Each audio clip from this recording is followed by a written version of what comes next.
when there's significant change, and I feel like that flag represents what it's supposed to represent, and this country is representing people the way that it's supposed to, I'll stand.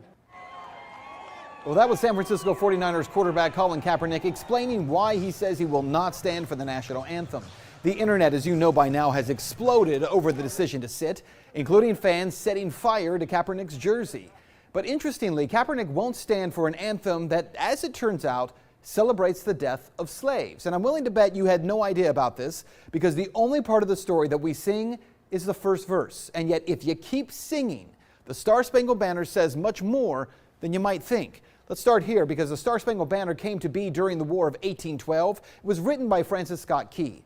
The War of 1812 was a war in which the United States attempted to take Canada from the British Empire. But the U.S. underestimated the British, who were able to overrun Washington, D.C. The banner itself, it was written in 1814 about the Battle of Fort McHenry in Baltimore. But as explained in an article by The Intercept, one of the missing parts of history is that part of the reason the British have been so successful during that war was their active recruitment of American slaves. Whole families found their way to the ships of the British, who accepted everyone and pledged that no one would be given back to their owners. Adult men were trained to create a regiment called Colonial Marines, who participated in many of the most important battles, including the August 1814 raid on Washington.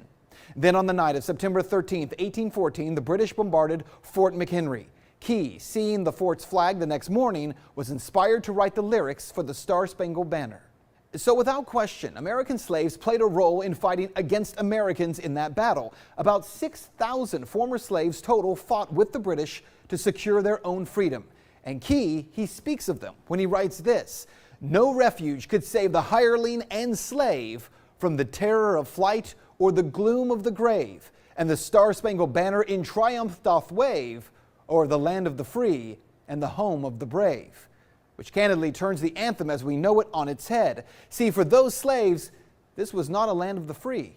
Reality check: during the War of 1812, there actually was one group fighting for their freedom, and the Star-Spangled Banner celebrates America's triumph over them. There's a lot of things that need to change. One specifically is police brutality. There's people being murdered unjustly and not being held accountable. Cops are getting paid leave for killing people. So what you need to know is that for all the outrage over Colin Kaepernick, let's end here with a question. In 2015 alone, 102 unarmed black men were killed by police nationwide, and hundreds have died every year.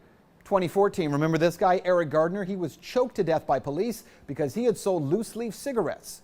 No officer was charged. 12-year-old Tamir Rice in 2014, he was shot to death within 2 seconds of officers arriving on the scene while holding a toy gun on a playground in Cleveland.